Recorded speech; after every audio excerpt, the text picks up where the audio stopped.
कि एक life style से संबंधित विषय को रखा जाए, क्योंकि जिस तरह से दिनचर्या लोगों की हो चुकी है, जिसकी वजह से उनके विचारों का बहुत प्रभाव उनके कहीं ना कहीं शरीर में भी पड़ रहा है, और जिससे बहुत सारे जो एंटी एडवर्स सिस्टम है वो भी डेवलप हो रहे हैं, उसका एक नकारात्मक भी प्रभाव है। इसको आप किस तरह देख पाते हैं जो हमने इस बार विषय रखा है प्रकाश जी? यकीनन ये विषय बहुत ही आज के परिप्रेक्ष्य में अगर खासकर बात करें तो बहुत ही अहम और विशेष विषय है, क्योंकि खासकर जो पिछले 2 साल में हमने कोविड में देखा, कोविड के कारण लोगों के विचारों में सोचने की शक्ति और जो शारीरिक शक्तियां हैं, जो रेजिस्टेंस पावर बोलते हैं, यहाँ तमाम बुद्धिजीवी और उस विषय के ज्ञाता लोग बैठे हैं, वो ज्यादा प्रकाश डाल पाएंगे। लेकिन ये विषय बहुत ही महत्वपूर्ण है, क्योंकि बाकी कोई भी फील्ड हो, इंसान जब तक मानसिक रूप से और शारीरिक रूप से मजबूत नहीं होगा तब तक वो कोई भी काम नहीं कर सकता है। और इसमें बहुत सी चीजें आती हैं, इसमें आपके खान पान आते हैं, विचार आते हैं, तमाम चीजों पे हम और चर्चा करेंगे। और ये विषय वाकई इस आज के परिप्रेक्ष्य में इसलिए इम्पोर्टेंट होता है क्योंकि आज जो इंसान है, आज इंसान एक पशुपेश की स्थिति में है कि what to do and what not to do. आजकल सोशल मीडिया में 2 पहलू हो गए हैं, कभी ये खाएं, कभी वो ना खाएं, कभी ये खाने की गुड इफेक्ट है, कभी उस खाने के बैड इफेक्ट भी दिखते हैं। तो बहुत सी चीजें हैं गांधी जी, और ये बहुत आपको साधुवाद है इस विषय के लिए कि आपने इस विषय को नहीं, साधुवाद तो हम यहाँ पे चंदन अग्रवाल जी का देंगे, डॉक्टर चंदन अग्रवाल जिन्होंने इस ओर ध्यान आकृष्ट कराया। और कुछ ऐसे केसेस आए जिसको सुनकर मैं भी काफी चौंका कि इस तरह के केसेस भी हो सकते हैं, क्योंकि अपने पत्रकारिता जिंदगी में हम लगातार कई सारे कवरेज करते हैं, लेकिन जो एक समय चल पड़ा है कि भय से भी आपके शरीर पर जिस तरह से इम्पैक्ट पड़ सकता है। तो हम पहले अपने जो अतिथि है उनका परिचय कराते हैं। हमारे साथ में जो लोग मौजूद है, डॉक्टर नरसिंह जी हमारे साथ में मौजूद है, उनका बहुत बहुत स्वागत करना चाहूंगा। प्रभात मिश्र जी हमारे साथ में मौजूद है, डॉक्टर राजपाल जी हमारे साथ में मौजूद है, रंजीत अग्रवाल जी हेल्थ एक्सपर्ट के तौर पे हमेशा हमारे हेल्थ कार्यक्रम में मौजूद रहते हैं, हेल्थ के विशेषज्ञ भी हैं, और हेल्थ पे जो भी बातचीत होती है उसमें हम उनको शामिल करते हैं। डॉक्टर चंदन अग्रवाल जी हमारे साथ में लगातार इस परिचर्चा में तमाम अहम बिंदुओं को रखेंगे। डॉक्टर उत्कर्ष हमारे साथ में मौजूद है, संजीव गुप्ता हमारे साथ में मौजूद हैं, स्टेट हेड पीटीआई से। और मुझे लगता है कि सबसे पहले डॉक्टर चंदन अग्रवाल जी से ही मैं यहाँ पे शुरुआत करना चाहूंगा। डॉक्टर चंदन जी, अगर समझा जाए जो जिस विषय पर आज हम चर्चा कर रहे हैं जी, ये विषय काफी मायने रखता है, और इस विषय में अगर शुरुआती तौर पे जो बात जो हमारे बीच में हुई थी जी, उसमें किस तरह से दर्शकों को समझना चाहिए कि जो वो आक्रोशित होते हैं, जो भय उनके अंदर व्याप्त होता है, वो किस तरह से शरीर पर इम्पैक्ट डालता है? जी, सर्वप्रथम तो मैं साधना न्यूज और स्वराज को बहुत बहुत साधुवाद देता हूं कि इस अहम विषय पे, हमारे जीवन का एक जीव जब धरती पे आता है और धरती से जाता है, तो इस पूरे लंबे समय में उसका स्वास्थ्य, उसका शरीर, उसके विचार एक बहुत अहम भूमिका रखते हैं उसके पूरे जीवन पे।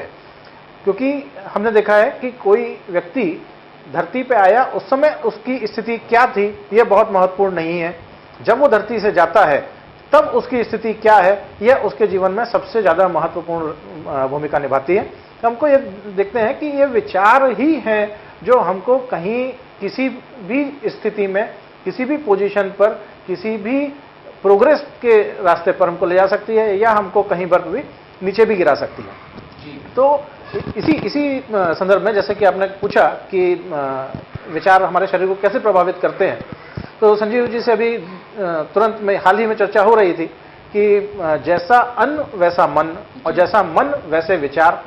तो ये एक बड़ा अहम बात है कि अन्न के बारे में संजीव जी बताएंगे थोड़ा सा, लेकिन मैं विचार के ऊपर चलूं कि अभी जैसे कोविड पीरियड में हमने देखा कि लोगों के विचार काफी भयाक्रांत थे, और इस कारण से लोग काफी अत्यधिक मात्रा में कोविड से पीड़ित भी हुए, और जो लोग निश्चिंत थे, निडर थे और अपने आप को बचा के चल रहे थे, वे अस्पताल तो नहीं पहुंचे और साथ में वो पीड़ित भी नहीं हुए इस बीमारी से।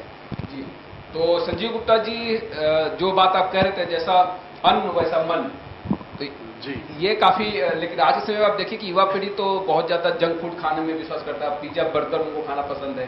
जी, मुझे ऐसा लगता है कि अन्न का प्रभाव हमारे शरीर पे बहुत ज्यादा पड़ता है, और शरीर के साथ साथ मन जो है, जो मस्तिष्क है, वो हमारे शरीर का हिस्सा ही है, और उस जो विचार है उस पर भी काफी प्रभाव पड़ता है। एक छोटी सी बात है, छोटी सी एक दृष्टांत मैं आपको सुनाता हूँ कि महाभारत में शांति पर्व जब शुरू हुआ, एक पर्व है 18 पर्व में एक शांति पर्व भी है। तो शांति पर्व में ये है कि जब युद्ध समाप्त हो जाता है और उस समय उनकी भीष्म पितामह की मृत्यु नहीं हुई रहती है और सारे जो भाई हैं, जितने भी लोग हैं, वो आते हैं उनके पास और उनसे पूछते हैं कि अपने बारे में उनका जो एक भी एक्सपीरियंस है या फिर राजनीति कैसे करनी चाहिए और किस तरह से करनी चाहिए और क्या क्या करनी चाहिए हमें, वो सारी बातों को वो पूछते हैं।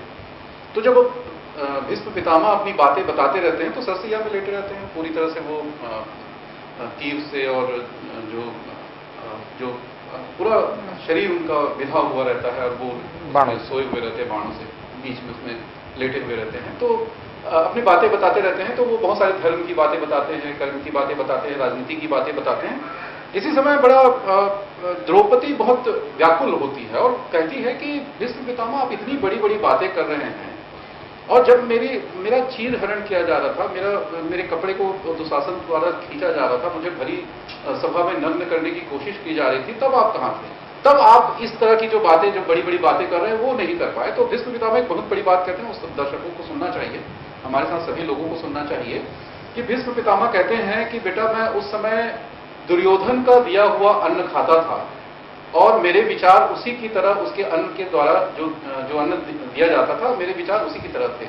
और मैं चूंकि उनका उस राज से बंधा हुआ था, इसलिए मैं चाहकर भी मैं उस जो गलत हो रहा था वहां पे, जो तुम्हारे साथ जो अन्याय हो रहा था, मैं उसका विरोध नहीं कर पाया। तो देखिए यहाँ पे एक अन्न की बात आ रही है कि किस तरह से अगर आप केवल दूषित अन्न की बात नहीं है, अगर कहीं किसी व्यक्ति का, तो इसका मतलब ये है कि आप इसको सीधे अभी के इसमें ले लेते हैं, अभी वर्तमान समाज में ले लेते हैं कि यदि आप बेईमानी से किया हुआ, भ्रष्टाचार से किया हुई अन्न खाते हैं तो आपका मन उसी तरह से दूषित हो जाएगा, उसी तरह से आप जो है वो व्यवहार करने लगेंगे।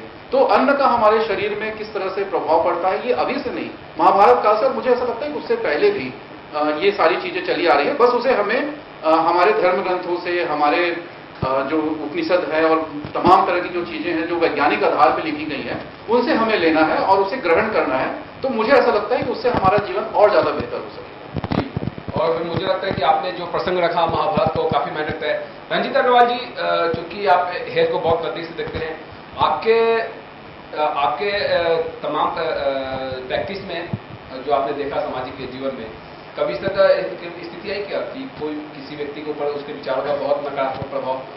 देखिए, अभी मैंने जो वक्तव्य सुने उसमें विचार और खान पान को पूरी मैंने सुना, इसमें एक चीज हमें शामिल करने में संस्कारों को भी हमें प्रभाव पड़ता है।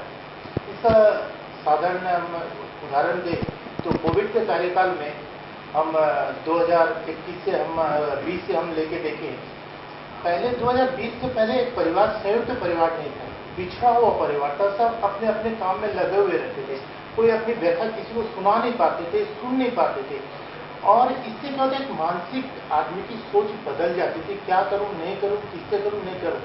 अब किससे करे समय नहीं दे पाते थे, अपने वर्क लोड से समय नहीं दे पाते थे, कुछ सुझाव ले नहीं पाते थे। इस चीज का फर्क पड़ा हमें कोविड कार्यकाल में।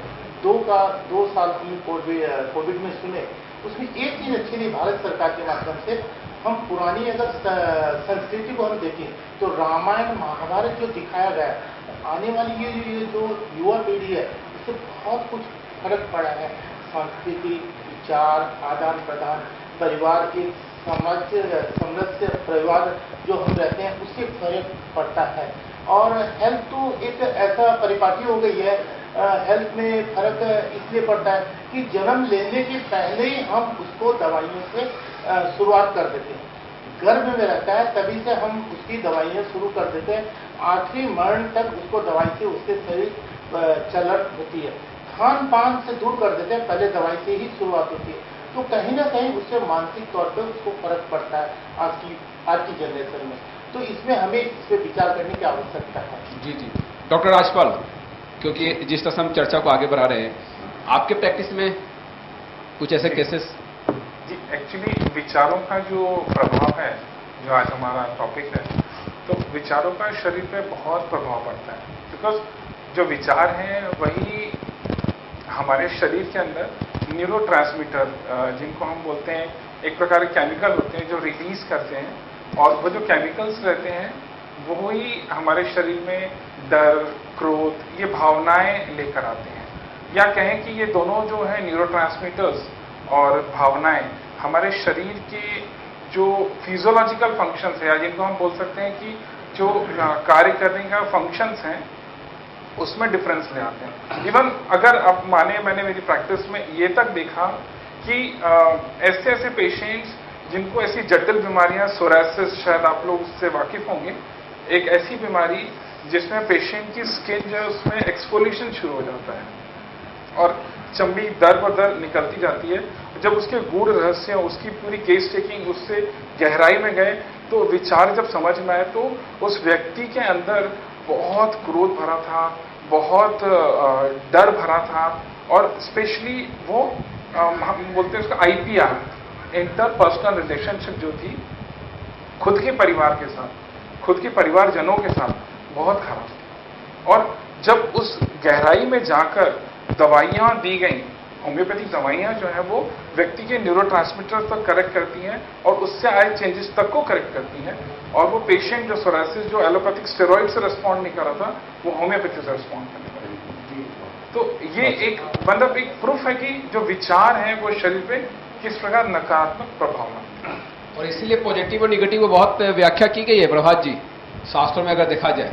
बिल्कुल बिल्कुल बिल्कुल। लेकिन नकारात्मक जो हिंदी इंडियन सोसाइटी में जो चली आई, शायद उसमें बहुत काम करने की आवश्यकता था, जो मैं अंग्रेजों के समय की बात करना बिल्कुल बिल्कुल बिल्कुल अजय जी, आज भी हम गुलामी की मानसिकता से निकल नहीं पाए, और शायद ये बहुत सरप्रेस कर देने की वजह से बहुत सारी स्थिति है विषम प्रसिद्धि है। बिल्कुल बिल्कुल अजय जी, ये विषय तो बहुत ही हमारे यहाँ अनादिकाल से चलता आया है, और ये बहुत ही डायलॉग, डिबेट और डिस्कशन का विषय रहा है हमारे यहाँ। मूलतः यदि हम चीज़ों को देखें तो हम मनुष्य क्या हैं, तो मुझे ऐसा लगता है कि शरीर और जो जीवन है उसकी जो संयुक्त अभिव्यक्ति है वो हम मनुष्य हैं। क्योंकि जो जीवन है वो शरीर से अपने आप को उद्घाटित करना चाहता है, जीवन शरीर के माध्यम से अपने आप को प्रमाणित करना चाहता है, जीवन शरीर के माध्यम से सुखी होना चाहता है, जीवन शरीर के माध्यम से देखना चाहता है चीज़ों को। तो मनुष्य के जीवन में ये शुरू से हमारे अंदर ये अंतर खोज रही है, और इसको समय समय पे बहुत सारे विद्वज्जनों ने उद्घाटित किया है। मैं तो जहाँ तक समझता हूँ कि अष्टांग योग की हम बात कर लें तो उसमें पतंजलि ने इसी विषय पे बहुत सारा अनुसंधान किया है कि यम, नियम, आसन, धारणा, ध्यान, समाधि जो है, प्रत्याहार और प्राणायाम की जो बात कर रहे हैं वो किसके लिए बात कर रहे हैं, इसी आचार विचार की शुद्धि के लिए बात कर रहे हैं, और उसमें वो निरंतर शोधरत हैं, और आज भी उस पर कई अनुसंधान हो रहे हैं, कई आयाम स्थापित किए जा रहे हैं, और निरंतर इस पर खोज जारी है। डॉक्टर साहब, जहां तक मैं चीजों को फिक्र से नहीं समझ पा रहा हूं, तो यदि हम विचारों की श्रृंखला को केवल अन्न तक से जोड़ देंगे तो वो एक उसका आयाम हो सकता है, लेकिन जो संपूर्ण आयाम है उस पर हमको बहुत ज्यादा फोकस करने की जरूरत है। और भारत तो इस अनुसंधान की जननी रहा है, और एक उद्गम स्थल रहा है। मुझे जहां तक समझ में आता है कि यहाँ पे जितने हम अनुसंधान और जितनी खोज हमने की है वो शायद ही किसी विश्व के किसी देश में हुई होगी। तो ये हमारे मूल में है, ये हमारे रक्त में है।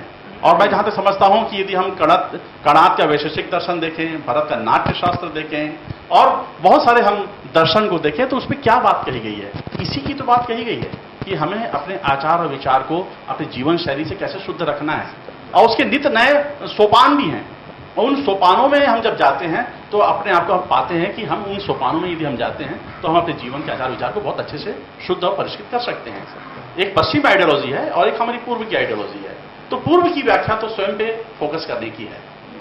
और डॉक्टर चंदन, मुझे लगता है कि जिस तरह से हमने विचारों को लिया है और विचारों की वजह से जो स्थिति बन रही है, बिगड़ रही है जी, उसमें एक केस का आप जिक्र कर रहे थे कि एक महिला को ब्रेस्ट कैंसर की स्थिति बन गई जी, और वो ये समझ नहीं पाई कि ये कैसे हुआ है, लेकिन जब आपने डायग्नोस किया तो बहुत सारी चीजें निकल सामने। जी अभी जैसे प्रभात जी ने कहा, संजीव जी ने कहा कि हमारा जो धर्म है महाभारत, जो हमारे शास्त्र हैं, जाकि सनातन धर्म की बात की प्रभात जी ने, तो हमारे यहाँ हमेशा से शास्त्रों में 5 दोष जीव मात्र के माने गए हैं, जिसमें से प्रमुख हैं काम, क्रोध, मद, लोभ, मोह। ये सतयुग से देखा चला आ रहा है।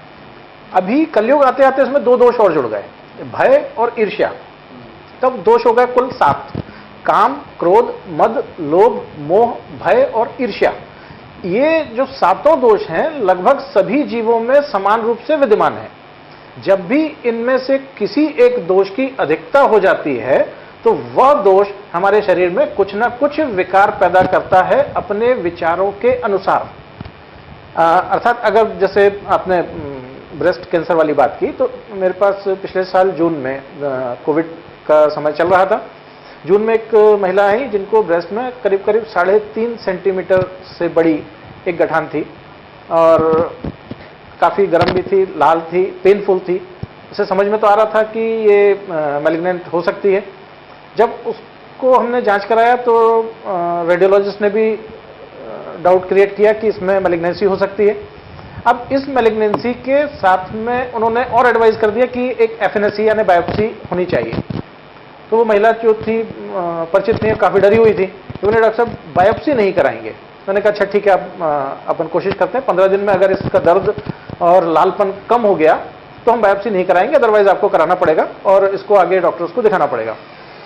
तो उनसे फिर डिटेल ली कि आपको, चूंकि हमारे यहाँ सनातन कहता है कि प्रत्येक जीव जो है वो अपने आप में अर्धनारीश्वर है। अर्धनारीश्वर मीन्स विवाहित पुरुष जो है वो राइट साइड उसका स्वयं का शिव है और लेफ्ट साइड उसका स्वयं की शक्ति है। शक्ति यानी अर्थात उसकी धर्मपत्नी। वैसे ही पत्नियां लेफ्ट साइड स्वयं शक्ति हैं और राइट उनका जो है वो शिव है। तो हर व्यक्ति के अंदर अपना और अपने परिवार का भाव उसके शरीर के अंगों के हिसाब से विद्यमान होता है। अब चूंकि वो महिला थी और लेफ्ट ब्रेस्ट में उनको ये गठान हुई थी तो ये उनका स्वयं का भाग हुआ। तो मैंने उनसे केवल एक सवाल किया कि आप ये बताएं, क्योंकि गांठ है ये एक साइकोटिक नेचरली होती है, ब्रेस्ट में है तो ये भय को भी इंडिकेट करती है। क्योंकि गांठ है वो जो ऐसा दबा हुआ भय जो उन्होंने किसी से भी शेयर नहीं किया है, किसी से भी चर्चा नहीं की है। तो अपने स्वयं के जीवन को लेकर के आपके मन में कोई भय है क्या? उन्होंने नहीं, मेरे को कोई भय नहीं, हम तो बिंदास लोग हैं। फिर मेरे को समझ में आया कि ये कोई ऐसा भय है जो ये समझ नहीं पा रही हैं और इन्होंने पिछले दिनों में फेस किया है। मैं पूछा आपके अड़ोस पड़ोस में किसी की अकाल मृत्यु हुई है? तो उन्होंने कहा, बताया कि हाँ एक घर छोड़ करके एक यंग महिला थी जो कोविड से चली गई, उनके छोटे छोटे बच्चे हैं। मैं कहा उस समय आपके मन में कोई भय था? हाँ, उस समय मैं बहुत भयभीत हो गई थी कि अगर मेरे साथ ऐसा हो गया होता तो मेरे भी छोटे छोटे बच्चे थे। बच्चों का भय यानी कि जो किसी महिला का जो स्तन है या ब्रेस्ट है वो उसके बच्चों के लिए होता है, दुग्धपान के लिए। तो बच्चों का भय उनकी स्वयं की मृत्यु से संबंधित था। तो उसमें एक मेडिसिन हमने फाइंड आउट की इस भय का निराकरण करने के लिए। पहले 15 दिन की दवाई दी, 15 दिन के अंदर पेन पूरी तरीके से चला गया, उसका लालपन चला गया गठान का, और वो गठान कुछ हद तक नरम हो गई, कड़ापन कम हुआ। उसके बाद मैंने कहा कि एक बार जांच कराएंगे। उन्होंने कहा नहीं डॉक्टर साहब, फर्क तो पड़ा है, अपन 15 दिन और देखते हैं।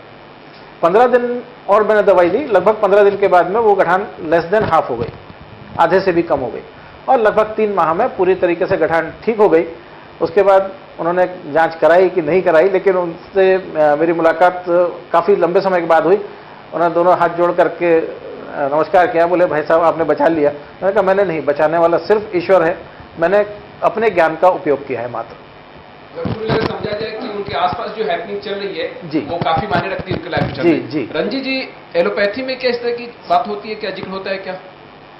ठीक है, एलोपैथिक में एक और आयुर्वेदिक में दोनों में बहुत अंतर, और मैं सोचता हूँ कैंसर एक जो एलोपैथिक में कहा जाता है कि वंश में आपका किसी का पहले कैंसर हो तो उससे जीन जो आ जाता है उसमें, तो उससे फर्क पड़ता है कैंसर। और कैंसर एक ऐसी चीज है, कैंसर होने के बाद आदमी की आयु अगर 50 साल है तो कैंसर होने के बाद उसकी आयु ऑटोमेटिक 5 साल कम हो जाती है। वातावरण मानसिक जब तो चिंता में ग्रस्त हो जाता है कि मैं कैंसर हो गया, मैं कैसे करूं, मेरे परिवार का कैसे चलाएगा, आने वाली पीढ़ी कैसे करेगी। तो ये कहीं ना कहीं एक फर्क पड़ता है, मानसिक तौर पर बहुत फर्क पड़ता है। और इसमें अगर मध्यम परिवार को अगर कोई कैंसर हो जाता है तो वो ऐसी आदत टूट जाता है। और गरीब किसान मजदूर को अगर कैंसर होता है तो उसका इलाज कराने में वो सक्षम नहीं होता है। तो कहीं ना कहीं कैंसर एक ऐसी बीमारी है, हमें उनसे निजात पाने के लिए हमें इस पर एक विचार करने की आवश्यकता है। और कैंसर विशेषकर हम देखा गया है कि खान पान के ऊपर विशेषकर हम अगर ध्यान देते हैं तो कैंसर से हम निजात पा सकते हैं। और आजकल खान पान में ये देखा गया है, हमें अगर थोड़ी सी भी चोट लगती है, अगर कहीं से भी कुछ होता है तो हम उसको तुरंत डॉक्टर से सलाह लेनी चाहिए, उसको नजरअंदाज नहीं करनी चाहिए। मैं अगर 20 साल 25 साल पीछे मुड़ के देखता हूँ तो कैंसर पहले होता था कि बहुत बड़ी बीमारी पाई जाती थी। और आजकल मैं ऐसी भी एक छोटी सी घटना बता दूं, भिलाई का एक छोटा सा परिवार था, मजदूर परिवार था। 8 साल का लड़का था, इकलौता लड़का, मजदूरी करके घर में उसकी बच्ची की माँ भरण पोषण करती थी परिवार की, और बच्चे के पिताजी मजदूर आदमी थे, अपना मजदूरी करते और शाम को टीके आ जाते थे।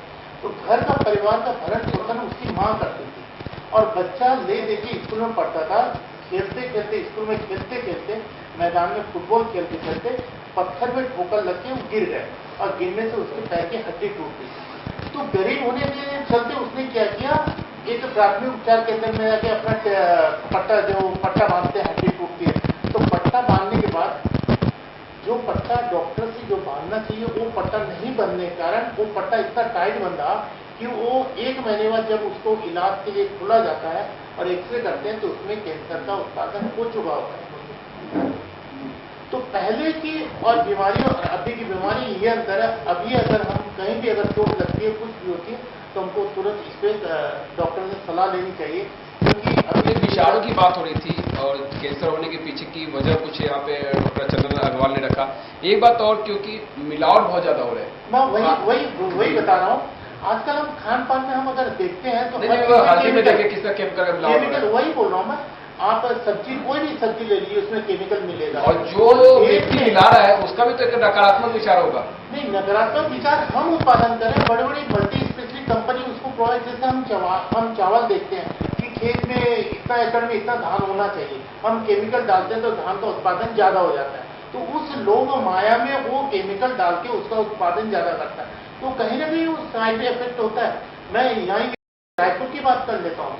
मैं जब कृषि विश्वविद्यालय के जो वहाँ पे टेक्निकल प्रोफेसर थे, उनसे पूछा ये धान की खेती जो हो रखी है, हम अगर इस कोने से उस कोने में धागा पटकते हैं तो धान की लेवल 1 सेंटीमीटर भी कम ऊंची नहीं है, बराबर है। तो बोले ये धान तो बहुत अच्छा होगा। तो उन्होंने कहा, अग्रवाल जी ये धान अगर मेरे को ₹1,00,000 किलो में भी देगा तो मैं नहीं खाऊंगा। और क्यों? बोला पूरा ये धान केमिकल से बना हुआ है। तो कहीं ना कहीं हम इसको खुद मल्टीनेशनल कंपनी जो है इसका रख रही है केमिकल से उत्पादन करने के लिए। तो अब जो कोविड के बाद ये देखा गया है कि हमें शुद्धता, गोबर की खेती, आयुर्वेदिक में इसमें कहीं ना कहीं फर्क पड़ा है। और विचार में भी शुद्धता होनी चाहिए। विचार में शुद्धता, हमारे छत्तीसगढ़ में ऐसी बहुत सी जगह अभी गोबर की खेती से ही धान उगाया जाता है, चावल उगाया जाता है, उसकी शुद्धता। डॉक्टर उत्कर्ष, क्योंकि अभी हमने लगातार यह चर्चा की और आपने भी सुना समझा, आपके प्रैक्टिस में कुछ इस तरह की स्थिति जिसका जिक्र आप करना चाहें? देखिए, मेरे प्रैक्टिस में तो, और खासकर जितने भी होम्योपैथ को मैं जानता हूँ जी, इनके प्रैक्टिस में आए दिन इस प्रकार की स्थिति आती रहती है। अब सबसे पहले जो एक यूनिवर्सल हेल्थ का डेफिनेशन है, जिसको हम भी मानते हैं, एलोपैथ भी मानता है, आयुर्वेद भी, हर कोई मानता है। Health is a combination of mind, body and soul. मतलब आपकी आत्मा, दिमाग और शरीर, ये तीनों में जब आपकी बैलेंस है तो ही आपकी बॉडी स्वस्थ कहलाती है। अब उसी प्रकार जब हम आएंगे, एक आपका होता है आंतरिक शरीर, जो आपका हो गया मन, उसके बाद आपकी बारी आती है दिमाग की, देन आपकी बॉडी, बात आती है आपकी भौतिक शरीर। तो सबसे पहले, अब जैसे यहाँ पर इतने लोग बैठे हैं, अगर आपके चैनल के बीच में मैं किसी व्यक्ति को गाली दे दूं, फलाना कोई भी व्यक्ति, तो वो चीज उसके कहां पर हर्ट करेगी? मन पर। फिर वो व्यक्ति घर जाएगा, वो सोचेगा, उसको रात भर नींद नहीं आएगी कि इन्होंने इंसल्ट कर दी, मेरे को ऐसा बोल दिया, मेरे को वैसा बोल दिया। अब मन के बाद कंटिन्यूएशन में उसका माइंड सेटअप चलता रहेगा, और माइंड सेटअप जब चलेगा, उसको रात भर नींद नहीं आएगी, अगले दिन उसको सर दर्द शुरू होगा। अब व्यक्ति क्या करेगा? अपना शारीरिक दर्द दूर करने के लिए एक पेन किलर ले लेगा, लेकिन फिर 5 दिन बाद उसको फिर मैं दिखा, फिर उसको वो चीज याद आई, फिर उसका सर दर्द और तेजी से चालू हो गया। इस बार वो पेन किलर 8 घंटे बाद वर्क की। 3 महीने बाद मैं उसको फिर मिला, अब वो माइग्रेन में कन्वर्ट हो गया। इस स्थिति को आप समझना, मैं थोड़ा 5 मिनट लूंगा। जी जी। माइग्रेन में कन्वर्ट हुआ, माइग्रेन के बाद 6 महीने बाद में उस व्यक्ति को मिला, उसको थायराइड हो गया।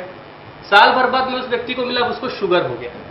तो उसकी शारीरिक तकलीफें बढ़ती जा रही थी और वो अपने शारीरिक तकलीफों के हिसाब से सिर्फ दवाइयां बढ़ाते जा रहा था। लेकिन उसकी तकलीफ क्या था? मैं, जिसको उसने अपने जीवन से नहीं निकाला। जो आप अभी आहार, व्यवहार, आचरण और सर ने जो जेनेटिक्स की बात की, मैं उसी पे आता हूं। अब ये एक बेसिक कॉज होता है, जो मन जब हमारा व्यथित होता है तो हमारा दिमाग ठीक से काम नहीं करता है, और जब हमारा दिमाग ठीक से काम नहीं करता है तो हमारा जो शरीर होता है वो अस्त व्यस्त हो जाता है। उसी प्रकार जब आपका मन बहुत अच्छा होता है तो दिमाग उतनी तेजी से काम करता है और शरीर इतना तेज दौड़ता है कि एक फेलोर आदमी भी सक्सेस प्राप्त कर लेता है। अब जब बात आती है वंशानुगत की, किसी न किसी के जैसे ऑटोमेटिक माँ बाप की जो प्रॉपर्टी होती है वो बच्चों में ट्रांसफर होती है। अब जैसे 3 बच्चे हैं, 2 बच्चों ने अपना लाखों करोड़ों का घर बना लिया और तीसरे बच्चे के पास कम है, तो माँ बाप क्या सोचता है? ऑटोमेटिक इसको थोड़ा सा ज्यादा दे दो। अब इसी में हम होम्योपैथ, हो सकता है कि थोड़ा पैथी में विभिन्न भी रहती है, जो हम सोचते हैं अब हेरिडिटी बीमारी कैसे ट्रांसफर होती है? माँ बाप को जो चीज है वो है, एक जनरेशन डोनर होता है, एक कैरियर होता है, एक एक्सेप्ट करता है। तो जो कैरियर वाला है वो अपने आप कैरी करता है। अब एक्सेप्टर में यहां पर फिर बारी आ जाती है मन और दिमाग की। अब जो मन और दिमाग से मजबूत है उसको वो बीमारी थोड़ा लेट से आएगी, जो मन और दिमाग से थोड़ा और कम मजबूत है उसको बीमारी थोड़ा और उससे लेट से आएगी। लेकिन जो एकदम ही डल है, जो तनाव टेंशन में ज्यादा रहता है, जो डिप्रेशन में ज्यादा रहता है, एक जगह चुपचाप बैठना, ज्यादा बोलना नहीं, ज्यादा बातें नहीं करना, अपने आप में कुंठित रहना, ऐसे लोगों को बीमारियां जल्दी घेरती हैं। और हेरिडिटी बीमारी जो जनरेशन बाय जनरेशन रहती है वो उस व्यक्ति को ऑटोमेटिक, चाहे वो कैंसर हो चाहे वो कोई भी चीज हो, ट्रांसफर हो जाती है। अब जो आपने बात की केसेस की, मेरे पास एक लेडी है, मुझे याद है 3 साल पहले का बहुत बेहतरीन केस था। उसको 7 साल से आर्थराइटिस की तकलीफ थी, उसके दोनों मुट्ठी बंद नहीं होते थे, ऐसे इतनी दर्द से कहारती थी, सब कुछ था। मेरे पास कैबिन में आई, वो अपनी तकलीफ बताई कि मेरे को शारीरिक ऐसा ऐसा दर्द है। मैंने उससे बस एक चीज पूछा, उसका हाथ पकड़ा, बोला दीदी आपको क्या तनाव टेंशन? और सिर्फ एक शब्द से वो रोने लग गई। तो मैं बोला आप रोए क्यों? तो बोली नहीं नहीं, मेरे को आपके पास इलाज नहीं कराना है, कुछ नहीं कराना। उसके रिलेटिव भी चले गए, फिर रिलेटिव उसको समझा बुझा के लेके आए। तो मैं बोला आप रोए क्यों? तो बोली सर आप पहले डॉक्टर हो जिसने मेरे को ऐसा पूछा कि आपकी तनाव टेंशन, आपकी पुरानी हिस्ट्री क्या? मैं बाकी जितने जगह गई, मुझे दवाई दिए, ये दिए। अब उसका जब मैंने हिस्ट्री में गया तो उसकी जब शादी हुई तो उसका हस्बैंड जो था उसको मारता पीटता था, ठीक। तो मैंने उसको एक पूछा कि आप हस्बैंड को छोड़ सकते थे? बोले उस बीच में बच्चा आ गया पेट में। बोला फिर मायके में बता सकते थे? तो उसने बोला मायके वाले सुनने को तैयार नहीं, हमने तुम्हारी शादी कर दी, तुम जानो। तो अब आप उस लेडी की पीड़ा देखिए कि एक वाइफ को हस्बैंड से क्या चाहिए? लव चाहिए, अफेक्शन चाहिए, केयरिंग चाहिए। वो चीज उसको मिला नहीं, और वो चीज धीरे धीरे उसके अंदर कुंठित होते गए, उसके दिमाग में एक प्रेशर क्रिएट हो गया पारिवारिक माहौल का लगातार। और क्योंकि वो काम वाली थी, अब देखिए जब मेंटल प्रेशर होता है तो जो भी आपके बॉडी का सबसे कमजोर अंग होता है, जिस भी बॉडी पार्ट का उपयोग आप ज्यादा करते हैं वो प्रभावित होता है। क्योंकि वो काम वाली बाई थी, उसके हाथ बर्तन में, पानी में हमेशा रहते थे, और सीधा मेंटल प्रेशर उसके अटैक कहां कर दिया। और इसका क्लियर कट हमने एक हिस्ट्री बनाई, डिसअपॉइंटमेंट ऑफ लव, जो कि हमारे जितने होम्योपैथी डॉक्टर हैं वो सब समझते होंगे। और लास्ट में आपको एक एग्जांपल और देता हूं, हमारी एक मेडिसिन है अर्जेंटम नाइट्रिकम। अगर आपने पा पिक्चर देखी होगी अमिताभ बच्चन की, तो सारा अमिताभ बच्चन का कैरेक्टर हमारी उस मेडिसिन में लिखा हुआ है। लेकिन यहां पर अब बात आती है प्रोजोरिया की। आप किसी भी स्पेसिफिक नाम से अगर होम्योपैथी में दवाइयां ढूंढेंगे तो आपको नहीं मिलेगी बीमारी के नाम से। लेकिन जब उस बीमारी के कैरेक्टर और उसका कैसा सिम्टम्स है उसके नाम से आप ढूंढेंगे, तो ऐसी कोई भी डिजीज नहीं है जिसका इलाज होम्योपैथी में संभव नहीं हो। आज नर्वस डायरिया हो गया, जो अमिताभ बच्चन का कैरेक्टर था, उसको मंदिर मस्जिद चर्च वगैरह में डर लगता था, ये सारा हम होम्योपैथी में पढ़ते हैं। एक बच्चे को मुझे लगता है कि एलोपैथी में भी आस्था की बात कही जाती है कि आप ऊपर वाले में आस्था रखिए, कुछ बेहतर होगा, पॉजिटिविटी की बात कही जाती है। लेकिन जब हम बच्चे थे, संजीव गुप्ता जी, और बचपन में दादा दादी ये कहा करते, कोई भी पानी नहीं दे तो मत पिया करो। पानी को लेकर काफी कुछ बातें की जाती थी, क्योंकि कोई अगर नकारात्मक सोच के साथ आपको पानी देगा तो शायद वो नकारात्मक प्रभाव कैसे पड़ेगा। नहीं, केवल पानी ही नहीं, पूरे अन्न कह सकते हैं। वो तो कहा ही गया है ना कि पानी पिए छान कर और गुरु बनाए जान कर, ऐसे करके, तो बहुत पहले से कहा गया सारी चीज। कहावत ही है ये, और वो ये कहावत कहावत आज के समय में बच्चे जान पाते हैं। आज के बच्चे तो कार्टून देखना पसंद करते हैं। कहावतों में अब देखिए, ये बच्चा भैया ऐसा है राजीव कि बच्चा जब पैदा होता है तो वो नहीं कहता है कि मुझे कार्टून देखना है। वो तो माँ बाप जब वो बच्चा रोने लगता है तो टाइम पास कैसे होगा करके उसको आप मोबाइल पकड़ा देते हैं कार्टून दिखाने के लिए। बच्चा थोड़ी कहता है कि पापा मुझे कार्टून देखना है, आप दीजिए करके। तो देखिए सबसे, हाँ, यही एक प्रॉब्लम है। जैसे डॉक्टर साहब ने कहा ना कि 7 प्रकार के दोष हैं, जिसमें उन्होंने लोभ और मद, मोह, तमाम तरह की चीजें, तो एक 8वां भी है डॉक्टर साहब, एक वो है मोबाइल। समझ रहे हैं? मोबाइल। हाँ, तो मैं वही कह रहा हूँ कि वो जो इन्होंने 7 बताया ना, तो उसमें एक मोबाइल को भी शामिल कर लीजिए ना, तो वो सारी चीजों का जड़ है। दूसरी सबसे बड़ी बात यह है कि विचार वाली जो बात हम लगातार कर रहे हैं कि विचार हमारे शरीर पे कैसे इफेक्ट करता है। कोविड एक ऐसा पूरे विश्व को प्रभावित किया और सारे लोगों को मुझे ऐसा लगता है कि मास सारे लोग जो है डिसअपॉइंट हो चुके थे, उनको समझ में नहीं आ रहा था। एक समय ऐसा लगता था कि जैसे ये मनुष्य जो है वो पूरे मानवता खत्म हो जाएगी, या फिर और भी जो कोविड का जो सेकंड वाला जो आया, हमारे परिवार से ही बहुत लोगों की मृत्यु हुई। मेरे बहुत करीब लोग इसमें गए।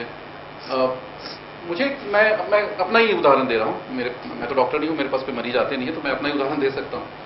मेरे साथ एक छोटी सी घटना हुई थी कि लगातार मेरे पास फोन आता था, मुझे लगातार फोन आते रहते थे कि कुछ प्रॉब्लम हो गई है, आप हमारी ये मदद कर सकते हैं क्या, कहीं पे कुछ बेड की व्यवस्था कर सकते हैं क्या किसी डॉक्टर साहब को बोल के, या फिर कहीं पे ऑक्सीजन नहीं मिल पा रहा है तो किसी मेडिकल स्टोर वाले से आप ऑक्सीजन की व्यवस्था कर सकते हैं क्या। दवाइयों की बड़ी मारामारी थी, कुछ खास दवाइयाँ थी जो काफ़ी मारामारी थी, तो बड़ा अजीब सी बेचैनी होती थी और नींद नहीं आती थी और डर का एक वातावरण था हमारे ऊपर, मेरे पूरे परिवार के, इनफैक्ट पूरे परिवार के ऊपर था। तो हमने एक छोटा सा एक काम किया। मुझे ऐसा लगता है कि हमारे दर्शक जो देख रहे हैं वो भी कर सकते हैं, और उसका बड़ा अच्छा इफेक्ट हुआ मेरे जीवन पे, हमारे इस स्थिति से निपटने के लिए। हमने क्या लिखा कि मैंने, मेरी पत्नी ने और मेरी बेटी ने, हमने एक छोटा सा कागज का एक चिट बनाया। 3 हम लोगों ने अपने अपने जगह पे जहाँ पे हम लोग बैठते हैं, लगातार जहाँ पे बैठते हैं उसके स्टडी टेबल पे, मेरे स्टडी और मेरे जहाँ पे मैं न्यूज़ बनाता हूँ वहाँ पर, मेरी वाइफ भी प्रोफेसर है तो वो भी अपना जहाँ पे स्टडी करती है, पढ़ाई करती है वहाँ पर उन्होंने। तो हमने क्या किया, एक चिट में लिखा कि मैं और मेरा परिवार पूरी तरह स्वस्थ, सुरक्षित और प्रसन्न है। और इस चिट को, इस वाक्य को हम दिन भर में हजारों बार देखते थे, हजारों बार पढ़ते थे, और मुझे ऐसा लगता है कि उससे हम लोगों को काफ़ी पॉजिटिव एनर्जी मिली, मेरी बेटी को भी, मेरी वाइफ को भी, मुझे भी, और उससे लगातार, और उससे हम निपटने में और उस स्थिति से उबरने में हम कामयाब रहे। तो मुझे ऐसा लगता है कि अगर ऐसा कुछ होता है आपके साथ, आपने वो देखा होगा ना रहस्य करके, द सीक्रेट, तो उसमें भी यही सारी चीजें तो बताई गई है ना। तो उसको आप प्रैक्टिकल करके देखिए। अगर कुछ चीजों की आपको आवश्यकता है, आप किसी चीज से निकलना चाहते हैं, कुछ उबरना चाहते हैं, निगेटिव मत लिखिए कि मैं बीमार नहीं हूं, ऐसा मत लिखिए, मैं स्वस्थ हूं, ऐसा लिखिए उसमें। तो हमने जब लिखा कि मैं और मेरा परिवार पूरी तरह स्वस्थ हैं, प्रसन्न हैं, तो मुझे ऐसा लगा कि हम जब लगातार उसको पढ़ते थे तो बार बार हमारे मन में वो पॉजिटिव एनर्जी आती थी और वो होता था। मुझे याद आ रहा है कि इसी तरह से एक मेरे परिचित हैं, वो उनके साथ मेरी बात हो रही थी, तो मैंने कहा कि मैम आप ये लिख लीजिए। वो कोविड हो चुकी थी, कोविड पॉजिटिव हो चुकी थी वो, और वो बहुत डरी हुई थी। मतलब जिस हिसाब से सेकंड जो वेव आया था कोविड का, उस तरीके से जो चीजें हो रही थी उससे वो बहुत डरी हुई थी। तो मैंने कहा कि मैम आप इसको लिख के रख लीजिए, ये सारी चीजें जो मैंने लिखा है, मैं प्रैक्टिकल।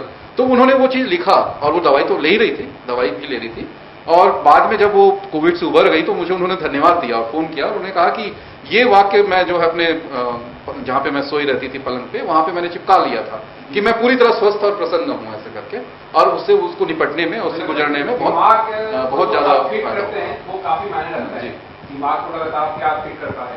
प्रकाश जी, करने से रिसर्च किया था अभी हाल में ही, जिसमें काफी चर्चा हुई कि एक कैदी था और कैदी को फांसी की सजा होने वाली थी, उसको मौत की सजा दी जा रही थी, फांसी दिया जाना वाला था। तो एक एक्सपेरिमेंट ये किया गया कि कहा गया कि तुम्हें फांसी भी दी जाएगी, तो वो इंजेक्शन से मार पॉइजन दिया जाएगा। भले ही डॉक्टर ने उसको पॉइजन नहीं दिया, लेकिन जब इंजेक्शन दिया गया तो उसकी बॉडी ने ही उत्पादन करते विष बना लिया और जिससे उसकी मौत हो गई। दिमाग से किस तरह का पूरा है।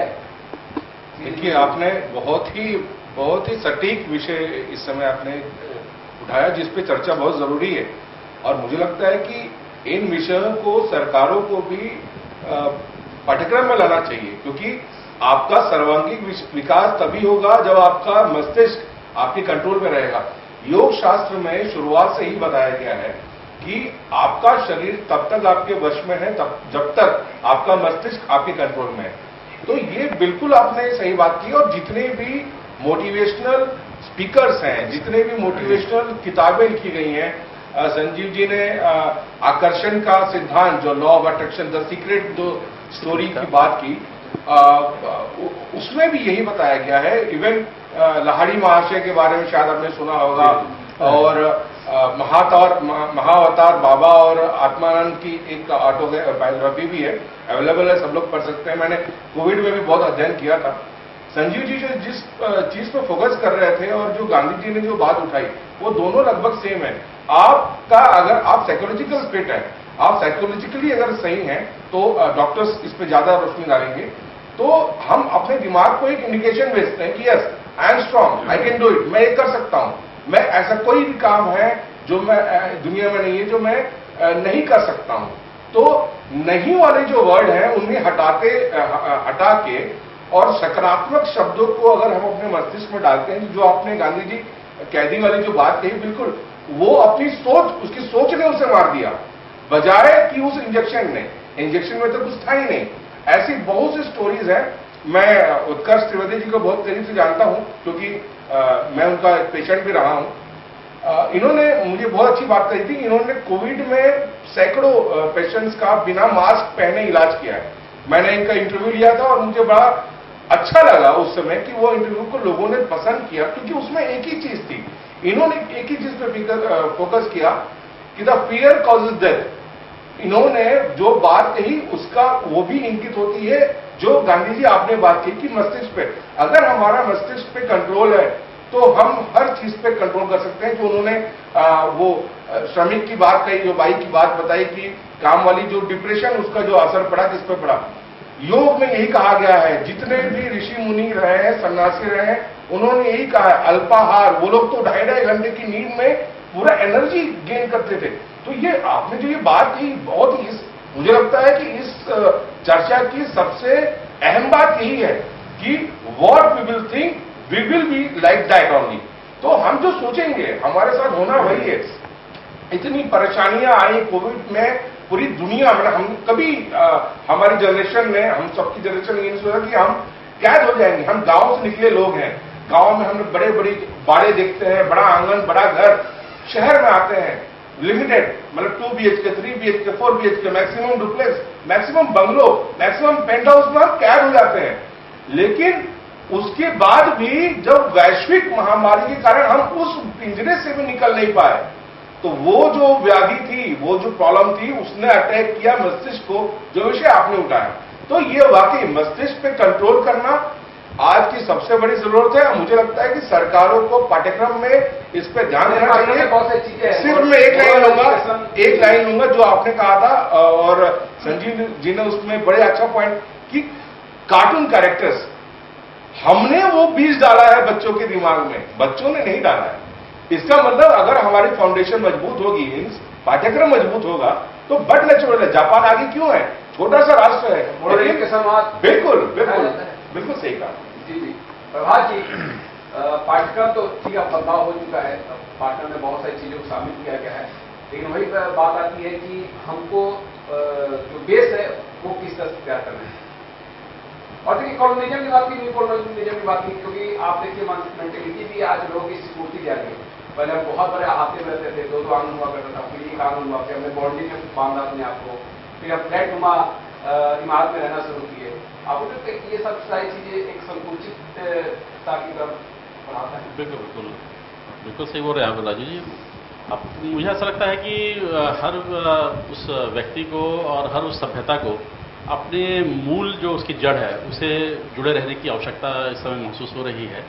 और हम लोग जब जब पर्यटन करते हैं, और पर्यटन करने के बाद जब वहाँ जाते हैं, वो तो क्षणिक सुख रहता है, लेकिन लौट के तो हमें घर पे ही आना है कि मेरो मन अनंत कहाँ सुख पायो, जैसे उड़ी जहाज को पंछी फिर जहाज पे आवे। तो हमें अपने मूल को हमें पकड़ के रखना होगा। और वो मूल क्या है? मूल यदि मैं कहूँ, हमारा एक महाकाव्य है श्रीमद् भागवत गीता, उसमें क्या कहा गया है? प्रकृति त्रिगुणा है। त्रिगुणा यानी सतोगुण, तमोगुण और रजोगुण। और परमात्मा क्या है? त्रिगुणातीत है। तो हम जो मनुष्य हैं वो प्रकृति से बने हुए हैं। कहा भी जाता है ना कि क्षिति जल पावक गगन समीरा पंचतत्व रचती है शरीरा। तो हम स्वयं को पहचानेंगे तब जाकर के हम इसका निदान ढूंढ पाएंगे, क्योंकि स्वयं में समाधान है। यदि हम एक संदर्भ को देखें, रत्नाकर डाकू का संदर्भ है, नारद और रत्नाकर का मिलन होता है, योग होता है, और नारद उससे कुछ पूछते हैं कि तू ये कार्य करता है, इस पे किसकी भागीदारी है? तो बोलता है मेरे बच्चों के लिए मैं सब कर रहा हूँ। क्या कहती है? कहती जो भी करता हूँ। बोले अच्छा, तो अपने घर में जा पूछ। तो घर में जाता है, पूछता है, अपनी पत्नी से पूछता है। वो बोलते नहीं, जो तुम बो रहे हो उसको तुम्ही को काटना है। तो वहां से उसके एक जीवन में परिवर्तन आता है, और वो क्या बन जाता है? वाल्मीकि बन जाता है। तो मनसा वाचा कर्मणा का जो हमारे यहाँ का जो सिद्धांत है, जो मूल सिद्धांत है, जिसको अब पूरी दुनिया भी मान रही है, जिसको नासा जो है इलेक्ट्रॉन, प्रोटॉन और न्यूट्रॉन के रूप में मान रहा है, जिसे हम प्रकृति में त्रिगुणा बोलते हैं, रजो तमो और समोगुण, उसको नासा मान रहा है। बस यह है कि उसकी भाषा बदल गई है। वो इलेक्ट्रॉन, प्रोटॉन, न्यूट्रॉन बोल रहा है, तो हमारे यहाँ के जो लोग जाते हैं नासा में, वो उससे प्रभावित हो जाते हैं। लेकिन वो मूलतः हमारी ही बात तो कह रहा है, ब्रह्मा विष्णु महेश, काव्यात्मक तरीके से हम कह रहे हैं, और उसको वो लोग समझ रहे हैं, उस पर अनुसंधान कर रहे हैं, नित्य नूतन अनुसंधान हो रहे हैं। मुझे मतलब एक बात जो समझ में आ रही है कि हमारे जो विद्वजन कह रहे हैं कि उसके मूल में क्या है। उसके मूल में जो बात बता रही है, डॉक्टर साहब ने बताया कि मूल में है संबंध। जब जब संबंधों का क्षरण होगा समाज में, जब जब संबंधों का हरण होगा, तब तब समाज जो है विक्षिप्तता की ओर आगे बढ़ेगा। और मनस्विद इसी बात पे शोध करते आए हैं, और मनस्विद जो है अपने अपने ढंग से बोलते आए हैं। लेकिन भारत का मनस्विद शुरू से जागरूक था, शुरू से वो चेतस था, इसलिए उसने चेतना की बात कही। उसने शरीर की बात नहीं की, उसने कहा कि चेतना को समझने की जरूरत है। इसलिए चेतना विकास आधारित शिक्षा हमारे यहां विकसित होनी चाहिए, जिसकी बात पांडे जी कह रहे थे कि हमें बच्चों को क्या देना चाहिए, संजीव भाई कह रहे थे बच्चों को क्या देना चाहिए। तो ये कैसे आएगा?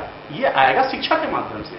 यदि शिक्षा हमारी स्वयं में विश्वास करना सिखाएगी, तो हमारा जो बच्चा है, हमारा जो परिवार है, वो संबंधों को समझेगा, समाज, परिवार और प्रकृति के संबंधों को समझेगा, और उसके अंदर एक विश्वास का भाव आएगा। मैकाली शिक्षा की नहीं, महर्षि पुत्रों की शिक्षा की कहीं कहीं मुझे आवश्यकता महसूस हो रही है। डॉक्टर राजपाल, मुझे लगता है कि धर्म आस्था की बात हुई, और ये विचार में काफी इम्पैक्ट करता है, काफी प्रभाव डालता है। जी जी जी। विचार मतलब बोला जाए तो 99% बीमारियां सिर्फ विचारों से, मतलब नकारात्मक विचार। हमारी जो शरीर है वो पॉजिटिव फीडबैक मैकेनिज्म और नेगेटिव फीडबैक मैकेनिज्म पे काम करता है। मतलब अगर कोई व्यक्ति तनाव में आ रहा है, क्रोध में आ रहा है, तो उसका ब्लड प्रेशर रेस हो जाता है। घर वाले बोलते हैं उसको ब्लड प्रेशर है इसलिए क्रोध है, पर हम बोलते हैं कि उसको क्रोध आ रहा है इसलिए उसका ब्लड प्रेशर है। उसके बाद ये होता है उसका सिस्टोलिक ब्लड प्रेशर का बढ़ना, धीरे धीरे धीरे धीरे उसके अंदर कुंठा का भाव बढ़ता है, तो कोलेस्ट्रॉल डिपॉजिट होते हैं, ट्राइग्लिसराइड्स लेवल बढ़ते हैं, और पेशेंट का एलडीएल लेवल बढ़ने लगता है, जिसके कारण क्या होता है कि ब्लड वेसल्स के अंदर एथेरोस्क्लेरोसिस, मतलब ब्लड वेसल्स के अंदर भाग सकरा होने लगता है, तो उसका डायस्टोलिक प्रेशर भी एलिवेट होने लगता है। तो मतलब एक छोटी सी तकलीफ जो है, एक जो विचार थे, वो पेशेंट को धीरे धीरे धीरे एक प्राइमरी हाइपरटेंशन से एसेंशियल हाइपरटेंशन को ट्रैवल करा देते, और वही धीरे धीरे धीरे धीरे पेशेंट के ईसीजी डिस्टर्बेंस और एमआई तक लेके चला जाता है। मतलब जो नकारात्मक विचार हैं, मतलब हमारे जो डॉक्टर प्रफुल्ल विजयकर सर हैं, जिनको हम फॉलो करते हैं प्रेडिक्टिव होम्योपैथी में, तो सर ने बहुत शोध किया और हम सबको शोध से वाकिफ कराया, और उन्होंने बोला कि 99%, और उन्होंने ये तक कह दिया कि अगर किसी का एक्सीडेंट भी हो रहा है तो उसके पीछे नकारात्मक विचार है, वो घर से कुछ ऐसा करके निकला जिसके कारण उसका एक्सीडेंट हुआ। अगर आप गहराई में जाओ तो पक्का आपको कारण मिलेगा। और एसपी तो यही बताता है कि अगर आपने सोच लिया कि ट्रैफिक मिलेगा तो आपको निश्चित तौर पर ट्रैफिक मिलेगा, आप ट्रैफिक में फंसोगे अगर आप ये सोच के निकल रहे हो। प्रकाश जी कुछ कहने चाहते?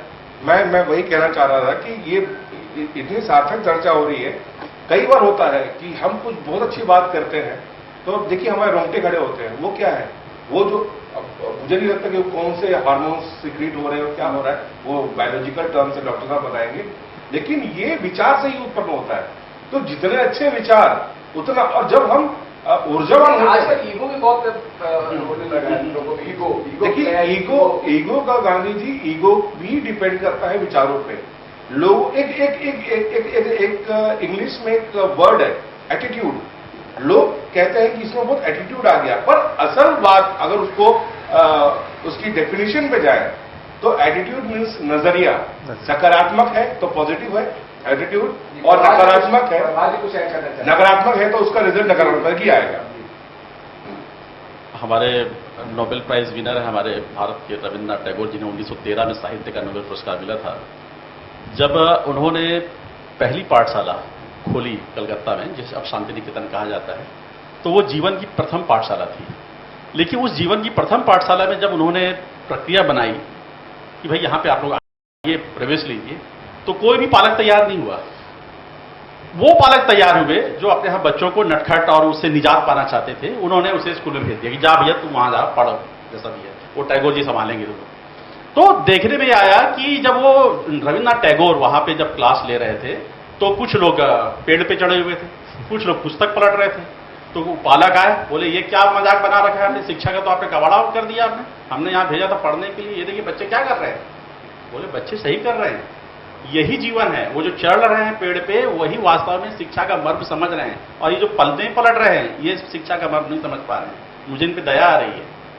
तो जीवन की पाठशाला को समझने का जब जब हमने प्रयास छोड़ा है, तब तब ये जो हमारे अंदर जो कमजोरी है ये हमारे अंदर पनपी है। इसे जीवन पाठशाला को हमें समझने की ज्यादा आवश्यकता है। मुझे बशीर बद्र का एक शेर याद आ रहा है कि वो सफेद फूलों सी एक दुआ जो मेरे साथ साथ रही सदा, ये उसी का फैज है बारहा कि मैं बिखर बिखर के सवाल किया। वाह, क्या बात है। मुझे लगता है कि इस कमजोरी से फाइट करने की आवश्यकता है डॉक्टर चंदन अग्रवाल जी। जी जी, इस कमजोरी से फाइट करने की आवश्यकता इसलिए है कि हर आदमी बीमारी से बचना चाहता है, कोई बीमार नहीं होना चाहता है, लेकिन अपने विचारों को वो छोड़ नहीं पाता है। जैसे ईगो की अभी आपने बात की, ईगो अपने आप में बहुत बड़ा कारण है पारिवारिक क्लेश का, मित्रों के बीच में क्लेश का, समाज में क्लेश का, एक सोसाइटी में क्लेश का, जहां पर मल्टी लेवल बिल्डिंग्स होती हैं, वहां बहुत सारी फ्लैट्स होते हैं, और वहां पर किसी एक का ईगो कोई एक व्यक्ति हर्ट कर देता है। और वो डॉक्टर साहब मैं आपको इसी में टोक रहा हूँ, सिर्फ एक चीज ऐड कर रहा हूँ मेरे मन की जी जी जी, ताकि दर्शकों को इसी पॉइंट पे और समझे। जी, ईगो का मेन कारण क्या हो सकता है, वो भी एक बार आप बायोलॉजिकली समझिए। समाधान चाहिए, समाधान। जी जी जी जी। तो ईगो का मुख्य कारण जो है अपने को दूसरों से बेहतर साबित करने की कोशिश करना, ये सबसे उसका मुख्य कारण है। जब भी आपके मन में ईगो आए, केवल एक विचार करें कि ईश्वर ने जब इंसान को बनाया ना, तो उस समय उसको असीम शक्तियां दे दी। 3 शक्ति अपने पास रखी, जीवन मरण, हानि लाभ और यश अपयश। ये 3 शक्तियां अपने पास रखी। कोई जीव धरती पे कब आएगा और धरती से कब जाएगा ये केवल ईश्वर जानता है। कोई व्यक्ति कितना भी मेहनत कर ले, वो कितना कमाएगा ये ईश्वर जानता है। और कोई व्यक्ति बिना मेहनत के भी करोड़ों कमा लेता है, और कोई बहुत मेहनत करने के बाद भी परिवार का गुजर बसर बड़े मुश्किल से कर पाता है। वैसे ही यश अपयश है कि अगर आप यश के पीछे भागते, यश बिल्कुल एक कुत्ते की तरह होता है। आप कुत्ते के पीछे भागेंगे वो आगे आगे भागेगा, आप रुक जाएंगे वो भी रुक जाएगा, और आप जब इधर भागेंगे तो वो आपके पीछे पीछे आएगा। तो यश की प्राप्ति का अनावश्यक विचार न करें, आप कर्म करते चले, यश आपको अपने आप मिलता चलेगा। ठीक है, तो आप जब भी आप यश और कुत्ते में वफादारी कॉमन है, तो यश वफादार है, आप मेहनत करेंगे तो आपके पीछे आएगा। आपके पीछे आएगा, वो पूरी तरीके से आपके साथ आएगा। जी जी, ईमानदारी रखनी पड़ेगी अपने कर्म में, अपने व्यवहार में, कि अगर मैं किसी को दोस्त बोल रहा हूं तो मैं उसके प्रति पूरी तरीके से निष्ठावान रहूं, ईमानदार रहूं। वो मेरे प्रति क्या है ये आप छोड़ दीजिए, आप उसके प्रति पूरी तरीके से ईमानदार और निष्ठावान रहे कि मेरे साथ साथ उसकी भी प्रगति हो, मेरे साथ साथ वो भी खुश रहे, मेरे साथ साथ उसका परिवार भी खुश रहे। जब इस तरीके का भाव आएगा तो आपका ऑरा जो है वो पूरी तरीके से रिपेयर हो जाएगा, और उस ऑरा के अंदर आने वाला हर व्यक्ति आपकी भलाई चाहेगा। ठीक है, तो ये एक बहुत मुख्य बात है। समाधान से बात करें। देखिए, इसमें जो समाधान है, जो मैं सोचता हूं कि ईगो जब किसी के अंदर आता है तो वो इंसान हमेशा जो उससे हायर लेवल का आदमी होता है उसको गिराने की सोचता है। वो ये नहीं सोचता कि मैं उसकी बराबरी कैसे करूं, उसके ऊपर। जिस दिन छोटा लेवल का आदमी अगर पॉजिटिव एनर्जी के साथ आगे बढ़ेगा तो वो निश्चित रूप से एक न एक दिन उससे आगे बढ़ जाएगा। और कई बार क्या होता है, यही नेगेटिविटी जो होती है, फिर अपन अगर मेडिकल पॉइंट ऑफ व्यू आएंगे तो यही नेगेटिविटी हमको तनाव टेंशन में ले जाती है। अब मेरे पास भी कई मरीज आते हैं, कई आंसू बहाते हैं, कई कुछ करते हैं, उनसे मैं सवाल करता हूं क्या हो गया, तो बोलती सर मेरा 2 कमरे का घर है, लेकिन मेरी जो फ्रेंड है उसका 4 कमरे का है। तो मैं बोला तुम्हारे पास तो 2 कमरे का है ना, लेकिन तुम अगर अपने नीचे जाके देखो तो फलाना व्यक्ति झोपड़ी में रह रहा है, तुम उससे तो ठीक हो। तो मेरे जीवन का एक यही फंड है कि लाइफ में आपको कभी भी सुख रहना है ना, तो अपने से ऊपर लेवल से नहीं, अपने से नीचे लेवल से आप कंपैरिजन करो, तो अपने आप को आप हमेशा सुखी पाओगे।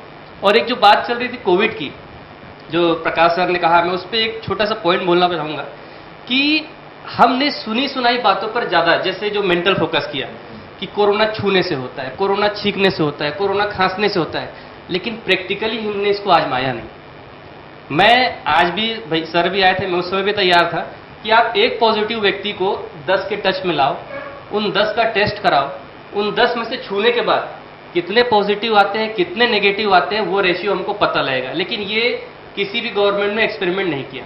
अब जो बात आती है हमारे, जब तक भारत में एक भी केस नहीं आया तब तक भारत में केस नहीं आया। भारत से वो केस दिल्ली में आया, दिल्ली में 10 केस बढ़ गए। दिल्ली से वो आदमी छत्तीसगढ़ आया, अब छत्तीसगढ़ में भय का माहौल चालू हो गया, फलाना व्यक्ति दिल्ली से आ गया, उस भय से छत्तीसगढ़ के लोग डरने लग गए। अब छत्तीसगढ़ का वो आदमी रायपुर पहुंचा तो रायपुर में भय का माहौल आ गया, रायपुर से वो आदमी चौबे कॉलोनी पहुंचा तो चौबे कॉलोनी में भय का माहौल आ गया। तो जहां जहां एक व्यक्ति पहुंचा, लेकिन हमारी सोच क्या थी, वो पहुंच रहा है, वो फैला रहा है। लेकिन हम क्या सोचते थे, ये जो आपके अंदर का भय है कि फलाना व्यक्ति मेरे पास आ गया, और जब आपका वो भय का बढ़ता गया, मानसिक आपका किस ओर जाता जा रहा है कि अब मेरे को कोरोना तो नहीं हो जाएगा। इस चीज को मैंने अपने मरीजों को ऐसे ही समझाया कि अभी आप यहां बैठे हो, 1 हफ्ते बाद भाभी या भैया आपको मैं फोन करूंगा कि जिस दिन आप आए थे उस दिन मेरा एक पॉजिटिव आया था। तो 1 हफ्ते तक आपको कुछ नहीं हुआ था, लेकिन जैसे ही पता लग गया कि मैं इसके साथ बैठी थी, तो वो अब यहां पर 2 माइंड सेटअप आता है। एक होता है पॉजिटिव माइंड सेटअप, अरे उस बात को तो 1 हफ्ता हो गई, जैसे आज मेरी और इनकी बहस हो गई ना, अरे मेरे बड़े भाई हैं, मैटर शांत। लेकिन उसको मैं अपने दिल में बैठा लूं और दिमाग से रिवेंज का सोचूं, उत्कर्ष जी वही तो ज्यादा हो रहा है ना, दिल तो में बैठाना, रखना। मैं उसी पे आ रहा हूं सर जी। तो इसके बाद ये होता है आपका नेगेटिव माइंडसेट, जो आप पॉजिटिव माइंडसेट जिसको आप इग्नोर कर देते हो। अब वो नेगेटिव माइंडसेट क्या हो गया, कहीं वो मेरे बाजू में तो नहीं बैठा था, कहीं मेरे को छुआ तो नहीं था, कहीं मेरे को हाथ तो नहीं लगाया था। अब आपका दिमाग किस ओर सोच रहा है, मेरे को कोरोना तो नहीं हो जाएगा। तो ऑटोमेटिक बॉडी के सेल्स और हार्मोन्स जो है डाइवर्ट हो जाते हैं और आपको बीमार करना चालू कर देते हैं। ये हमारा है। लेकिन तो रेशियो क्या समझ में आता है कि लोग सोल्यूशन की ओर कितने बढ़ पाते हैं और ऐसे कितने लोग हैं जो कुछ करना ही नहीं चाहते? देखिए सर, अगर आप इसको उसी पॉइंट ऑफ व्यू से आएंगे, वायरस वो एक ही था। नहीं ओवरऑल में किसी नहीं, ओवरऑल ही बात करूं, इसको मैं उसी में करेक्ट करूंगा।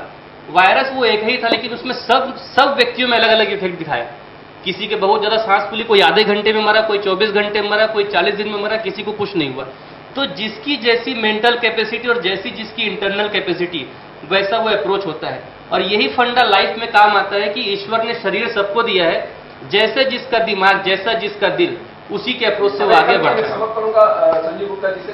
संजय गुप्ता जी, बहुत सारी बातें हुई, लेकिन हम जिस लाइफ स्टाइल में रहते हैं उसमें बहुत सारी चीजें ऐसी आती है कि तनाव सा भी हो जाता है, थोड़ा सा डिप्रेशन भी होता है, फिर हम बाहर निकलने की कोशिश करते हैं, एक नुराकसी चलती रहती है।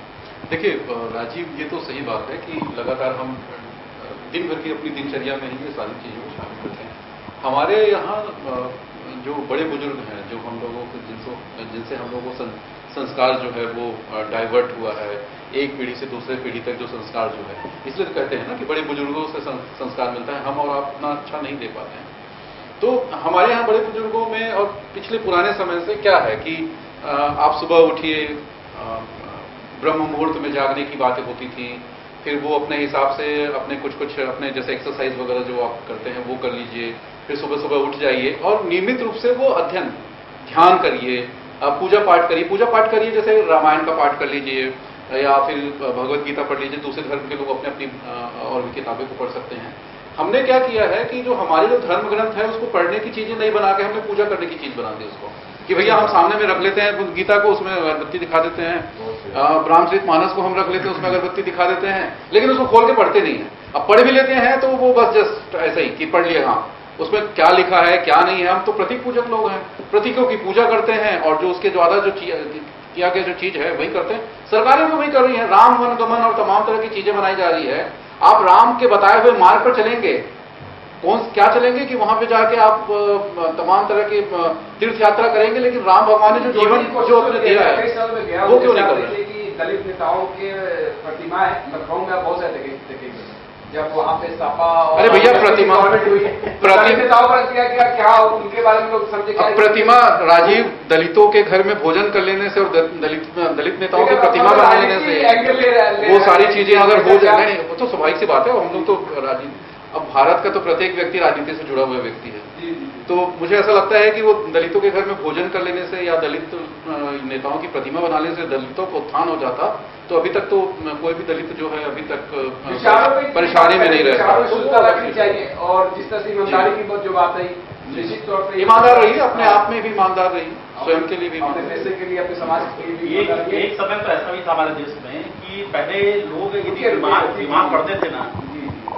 हमारे यहाँ एक व्यवस्था हमारे भारतीय इतिहास में ये रही है कि पहले लोग बीमार पड़ते थे तो उस राज्य के प्रमुख को दंडित किया जाता था कि ये समाज में रहने वाला व्यक्ति जो है नागरिक कैसे बीमार पड़ गया। ये व्यवस्था थी हमारे यहाँ, क्योंकि शिक्षा और स्वास्थ्य शुरू से एक महत्वपूर्ण विषय रहा है, समाज का विषय रहा है। तो हमारे यहाँ हमारे राज्य प्रमुख को दंड दिया जाता था कि ये व्यक्ति क्यों बीमार पड़ा, यानी उसकी योगक्षेम की व्यवस्था पूरे राज्य के प्रमुख को देखनी होती थी। इतनी सुदृढ़ व्यवस्था थी हमारे यहाँ। और मुझे लगता है कि इस विषय को जो सार्वजनिक विषय है, इसको इस एपिसोड में खत्म नहीं किया जा सकता। इसको बाकी और भी आगे इसको कंटिन्यू रखेंगे मंच मंथन के इस कार्यक्रम में।